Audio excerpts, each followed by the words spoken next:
Hoy el tema que vamos a empezar a estudiar es los imperialismos del siglo XIX. El imperialismo no fue un fenómeno exclusivo de este periodo.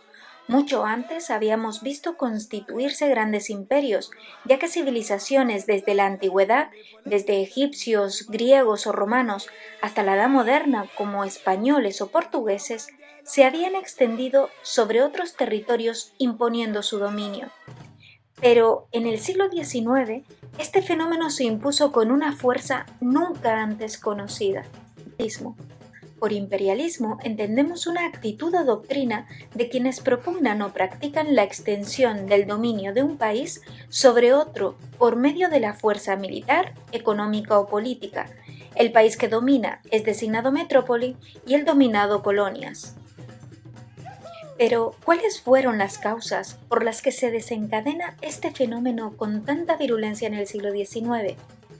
Cuando analizamos el contexto en el que se hallaban los estados europeos, comprendemos qué les impulsó a invadir nuevos territorios, y estas razones podemos agruparlas de la siguiente manera: causas económicas, demográficas, políticas, ideológicas, geoestratégicas y algunas otras que abordaremos con detalle. Pero, ¿cuáles fueron esas causas económicas exactamente? Se resumen en superproducción, políticas proteccionistas y necesidad de nuevos mercados. Vamos a explicarlo más detalladamente. La superproducción. La industria en Europa se ha desarrollado a un ritmo tan elevado que sus productos no encuentran salida en el mercado europeo. Es lo que se conoce como colapso económico, ha llegado a su cenit. Necesitará buscar mercados alternativos en los que colocar mercancías e invertir. Por otro lado, el proteccionismo.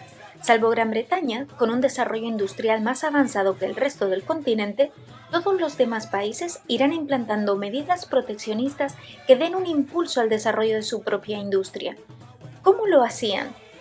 Imponían en las aduanas un impuesto a las mercancías extranjeras que podían convertirse en competencia para la producción nacional.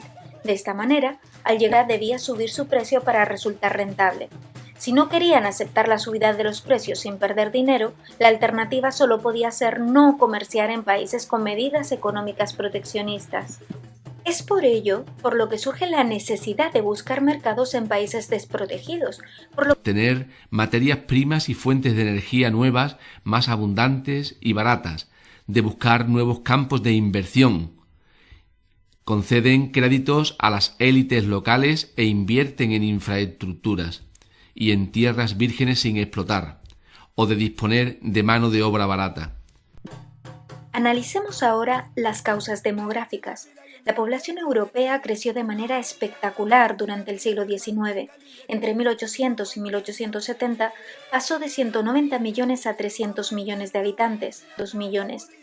Este crecimiento acelerado se traduce en superpoblación y la presión demográfica hace inevitable la generalización del desempleo.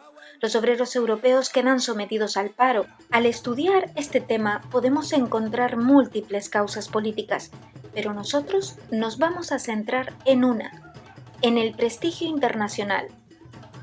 La mayor parte de los políticos europeos de esta época, desde la reina Victoria de Inglaterra, en Francia Jules Ferry, Leopoldo II, rey de Bélgica, o Guillermo II, Kaiser de Alemania, pensaban que sin colonias su nación no sería poderosa. Una de las más controvertidas, sin lugar a dudas, será la causa ideológica. La creencia de la superioridad racial de los blancos se consolida como una convicción absoluta e indiscutible, apoyada sobre los estudios de Charles Darwin sobre la evolución de las especies, la civilización occidental a otros pueblos, al considerarla superior sin respetar a las culturas autóctonas. La razón geoestratégica más importante será el control sobre las rutas comerciales. Muchos de los territorios ocupados son únicamente enlaces, lugares de control necesarios para no depender de otros a la hora de comunicar las colonias más importantes con la metrópoli. Si pensamos en la manera en la que Gran Bretaña se comunicaba con la India, colonia considerada la joya de la corona, podemos ver que existían enclaves en Gibraltar, en Malta, en Chipre, Egipto, Kenia e incluso en India. Un camino seguro bajo su control. No podemos acabar esta introducción al tema Otra causa importante a considerar sería la superioridad técnica. Esta permitió salvar las enormes distancias existentes entre metrópolis y colonias, gracias a la mejora de las comunicaciones de este periodo.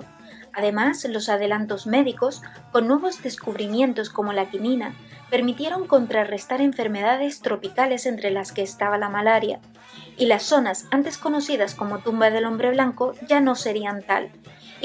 Y cómo no, las armas de fuego facilitaron el dominio del hombre blanco sobre las comunidades nativas, que se vieron indefensas ante ellas.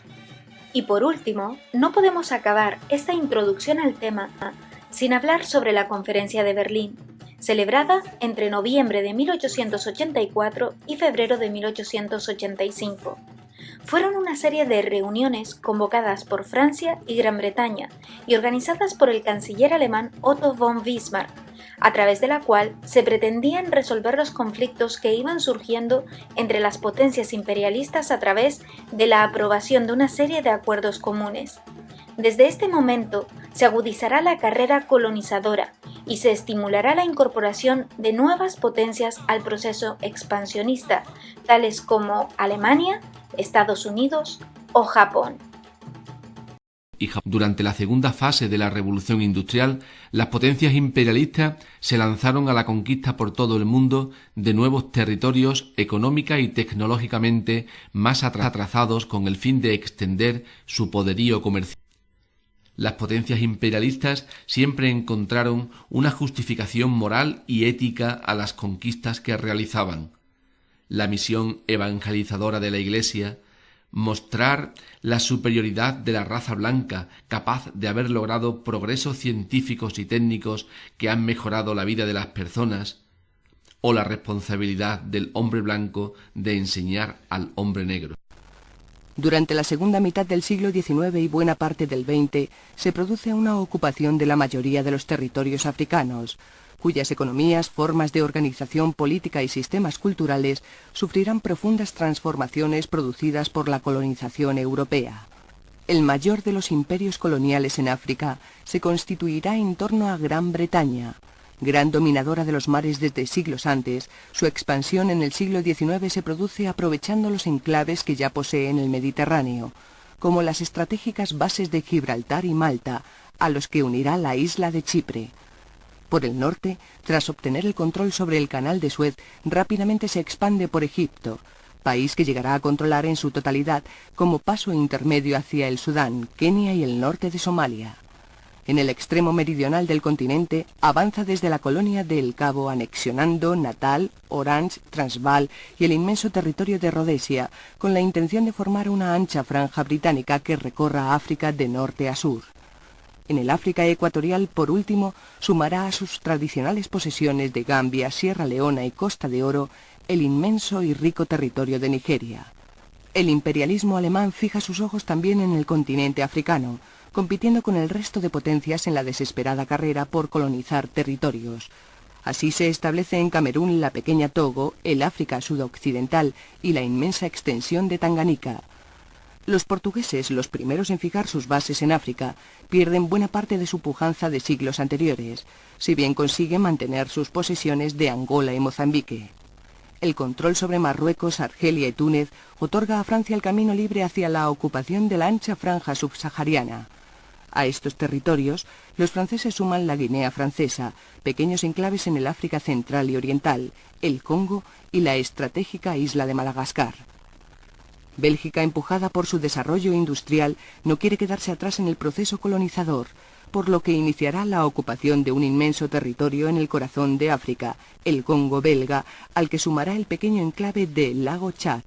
Por último, Italia conseguirá establecerse en Libia, Eritrea y la Somalia del Sur, mientras que España sumará a su control sobre una estrecha porción en el norte de Marruecos la colonización del Río de Oro y la Guinea Ecuatorial. Durante el siglo XIX, su asentamiento en el sur de la India y Ceilán, Gran Bretaña se expande por el resto de la península hindú, Beluchistán, Cachemira y Birmania. Desde aquí, intentará extender su influencia hacia Persia y Afganistán, entrando en confrontación con las ansias expansivas del Imperio ruso. Posteriormente, consigue asentarse en el sur de la península de Malaca, el norte de Borneo y Nueva Guinea Oriental, completando su avance por Australia y Nueva Zelanda. Enclaves comerciales y militares privilegiados serán la colonia de Adén, que controla el paso hacia el Mar Rojo y la isla de Socotora. El gigante ruso inicia su expansión desde el norte, ocupando la Transcaucasia, el Turquestán y las provincias del Amur y Costera. A ello sumará el control sobre el área norte de la isla de Sajalín. Además, lanzará líneas de avance hacia Persia y Afganistán, en competencia con Gran Bretaña, y hacia China, penetrando por el Turquestán oriental, Mongolia y Manchuria. En 1867, Mutsuhito accede al trono imperial del Japón. Con ello da comienzo la era Meiji, caracterizada por la modernización del país y su conversión en una potencia imperialista. En 1874, Japón se anexiona a las islas Ryukyu.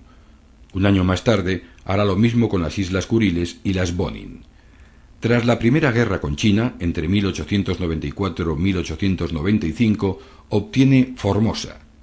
10 años más tarde, después de la guerra con Rusia, se anexiona el sur de Manchuria, la mitad de Sajalín y Port Arthur. Siguientes formas de dominación y organización colonial. Las colonias de administración directa eran territorios que habían sido conquistados por las armas. La potencia colonial imponía sus funcionarios y sus instituciones y las administraba sin ningún tipo de compromiso hacia la población local. Fue el tipo más extendido. Los protectorados eran territorios donde se respetaba el gobierno indígena ya existente para evitar problemas. El gobierno local controlaba la vida interior de la región, mientras que la política exterior era gestionada por la potencia colonial de turno, Francia en Marruecos y por Gran Bretaña en Birmania.